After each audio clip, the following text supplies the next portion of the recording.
Hey guys, my name is Adam Ryder and I'm the UAS Director for Covered 6. And I'm Jeff Horn, the Chief Technology Officer for Covered 6. Here are some simple steps for starting your public safety drone program. First step, identify the mission needs of your specific agency. So about a decade ago now, I was asked amongst my team to start our drone program for my agency.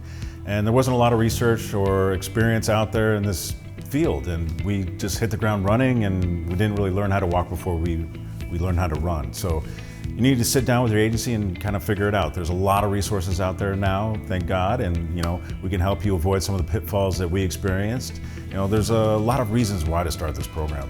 Search and rescue, tactical operations, accident reconstruction, patrol support, crowd monitoring, just to name a few, even PR, marketing for your agency.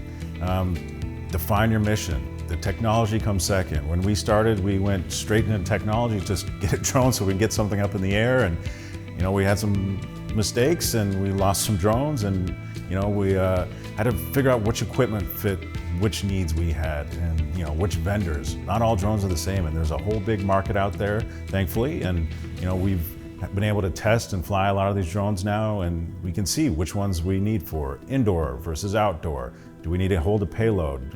We have thermal capabilities. Do we need a zoom? Do we need a spotlight, a PA? What's the durability? What's our long-term service and maintenance program for you? Because you're gonna have to replace these drones, and what is your budget constraint? So there's a lot of research, and we're gonna go through that with Adam here, and let's go on to the next step. So the next step would be to build support and secure funding. How did you guys get buy-in from your leadership? So we had to present our whole program. Like I said, it was kind of in a juvenile stage with just drone programs and public safety, so it was a little bit, I guess, easier at that time because there wasn't a lot of research and expertise out there. Now there is, and so you're gonna have to prepare a lot more in order to get that. You have privacy concerns from your community. What are these drones being used for? Are you spying on us? And so how did you get buy-in from the community as well? So we do presentations, we show them, we can show you exactly what this drone is looking at, where it was and what it was used for. Just like any camera footage that's being taken for public safety, is there someone that's auditing that? What is your freedom of information policy? Is there in regards, it's the same as any other camera system. Is it something that if it's private that we blur it out?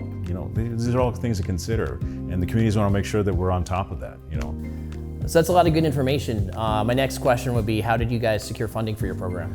So there's a lot of different resources in that regard. If you're flush with cash, good for you. There's grant programs. There's even private partnerships that might donate this equipment to you and secure some training. There's a lot of things to explore. Having someone that has been involved in this program for a long time, they can point you in a lot of good directions. There's a lot of different ways you can go about getting funding. Each city is obviously going to be different, so need to discuss a lot of different avenues that we've explored ourselves. Great, that's all good information. Let's talk about our next step. So now that we know how to secure support and funding, next step would be establishing your program's policies and procedures. So how would you do that, Adam? So come up with some SOPs that work for you. Each agency is going to be different with that, and each city is going to be different. So make sure you come up with SOPs that work for you and don't constrain you too much, because you want to have flexibility with those. Yeah, and you need to be on top of this. These are constantly changing. We have 107 licensing, considerations. Possibly beyond visual line of sight coming soon. What is your waivers and internal policy? Each city is going to have different airspace concerns. So these are all things you need to address. Yeah, and one thing to consider too is do you want to fly under a COA, or do you want to fly just under Part 107? Part 107 can be a little less constraining, but a COA can get you through some of those regulations. So those are some things to consider with this. Let's talk about our next step. In our next step, we're going to talk about securing equipment and training personnel. How did you guys handle that?